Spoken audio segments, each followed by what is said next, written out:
welcome to the Denverse. I'm Derek. And I'm Quay. And the Broncos have a new quarterback that just kind of came out of nowhere on Tuesday. I think it was Tuesday. It was Tuesday indeed. I Yes. remember because I was having a terrible day at one of my schools and my phone kept blowing up. I was like, oh my God, I don't want any more bad news. And then it was amazing news. Well, and it was so weird because the Aaron Rodgers thing was finally official. Like, it had been building steam that he was going to go back to Green Bay. So that gets announced, and I'm just like, ugh, okay, fine.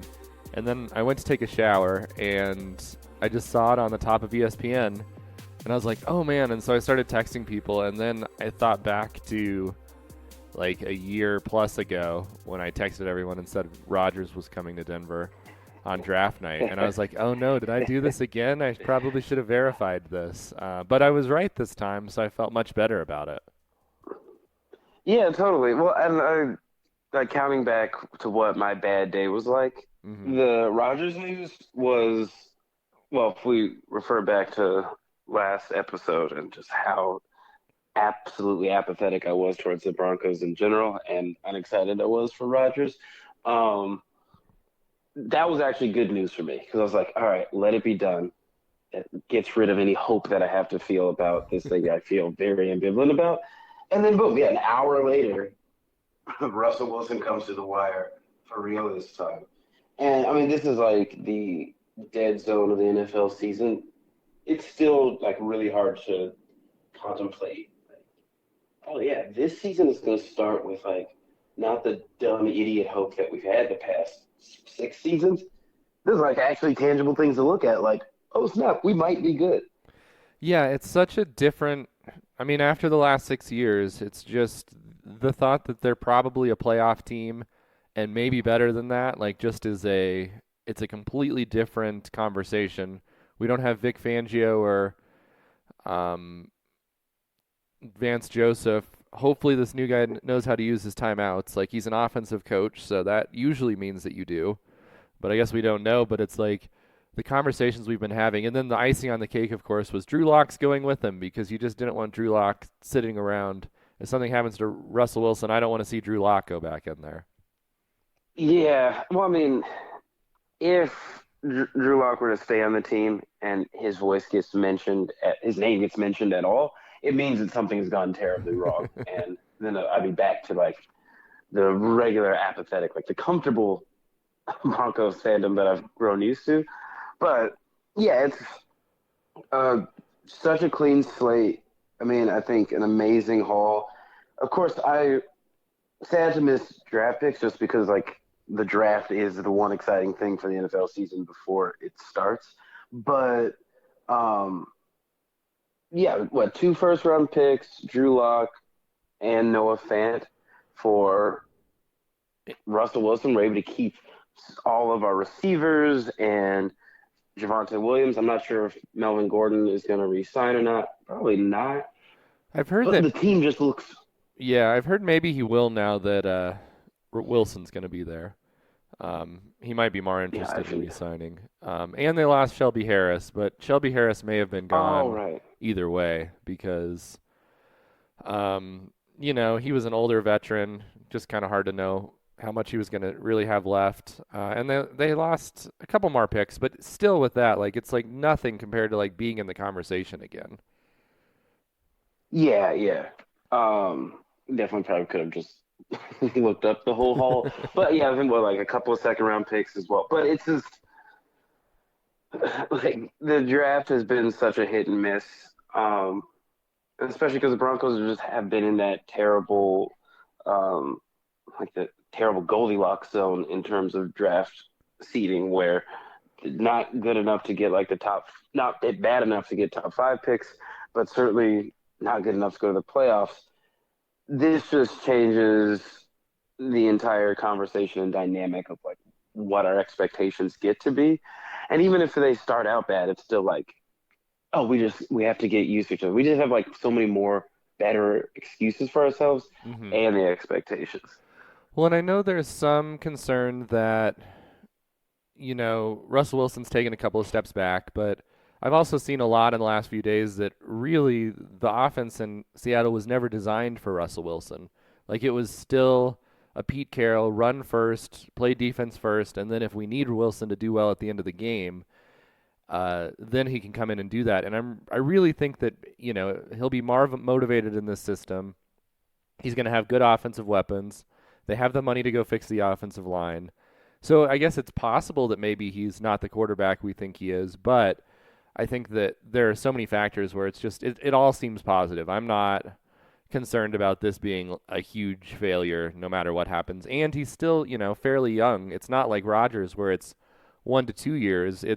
This could be a 5 year thing maybe, if he stays healthy and if they stay good. So it's just like not having to worry about this for a few years.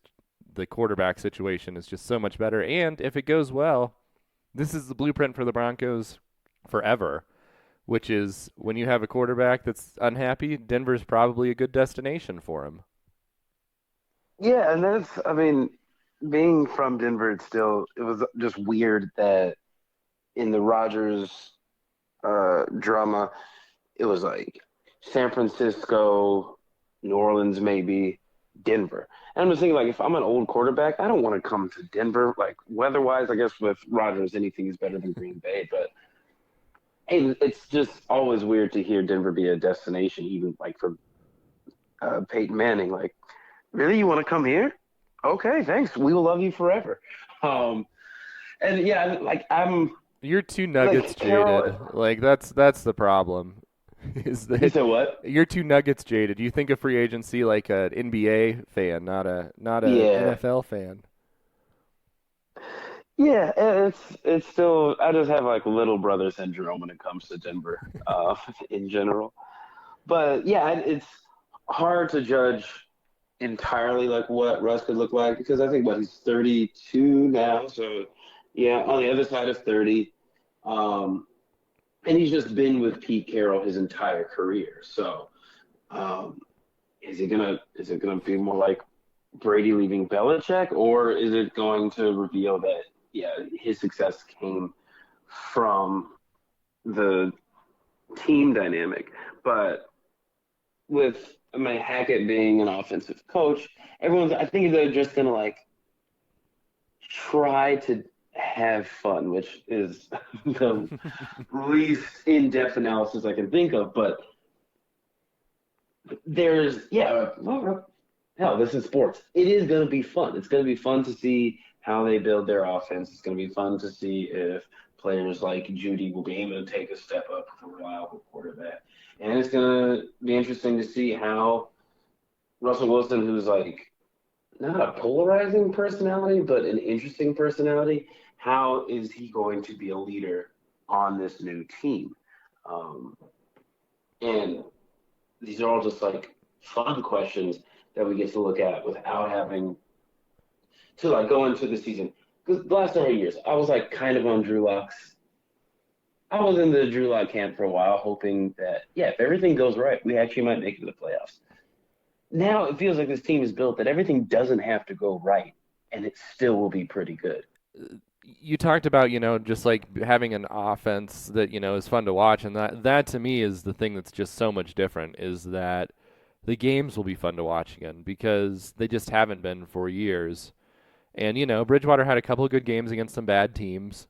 Drew Lock had that one game 2 years ago, or 3 years ago now. Like it's just, the sad part about the Broncos offense was there was that game where they didn't have a quarterback, and it was really bad, but it wasn't so much worse than the other offensive games around it. Like you could say that one was by far away the worst offensive game, but it wasn't it wasn't so bad that it wasn't like, oh, I can't recognize this. It was like, oh yeah, I know what this looks like. I've been watching this for years Yeah. now.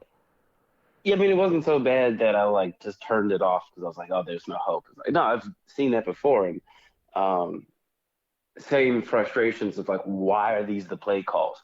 Like with the Kendall Hinton game, I don't think they called like a screen pass until the third quarter, which just I no, we're all Madden Hall of Fame coaches when we're watching, but yeah, the fact that that game did not break my spirit shows just like how broken the spirit has been for so long.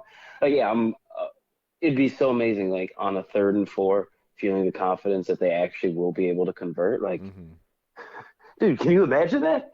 No, Having like solid 3rd down offense? and maybe not running on the first two downs and then realizing that you got to try to make a play. Yeah. And Uh, I know Wilson's not as mobile of a quarterback anymore. Um, but I mean, he still has that, like the ability to extend the play, hmm. which with receivers, like, and if Hamler comes back healthy, with dynamic receivers, they're just going to be able to like make plays happen so much more. Um, and yeah, even better than having great 3rd down offense. It'd be amazing to have 2nd down offenses converting on 2nd down. Like, they're not going to be a world beating team, I don't think. But looking at where we have been, this is just an amazing like shot in the arm. Yeah, and we will free agents are going to want to come here again. Like it just completely changes that. And instead of the Broncos reaching for at the ninth pick for a quarterback, this just feels like a better overall situation. So excited to actually talk about the Broncos, maybe for the first time we've ever done a podcast where it's like, oh, we have some interesting things to talk about here. Thinking about, yeah, starting the podcast talking about the ownership situation. The fact that we still don't have an owner, but now in the crazy world that is 2022, that Kanye West's name has popped up in that mix. I know, of course, it's a ridiculous meme, but just look how far we've come and look how crazy this league is. Yeah, and I mean, Russell Wilson adds a lot of value to that price. Like an owner should have bought the team before Russell Wilson because it's going to be Yeah. a little pricier now. I heard Bill Simmons say yesterday he took the over on $5 billion for what this franchise is going to sell for, um, in some odds betting. So it'll be interesting to see.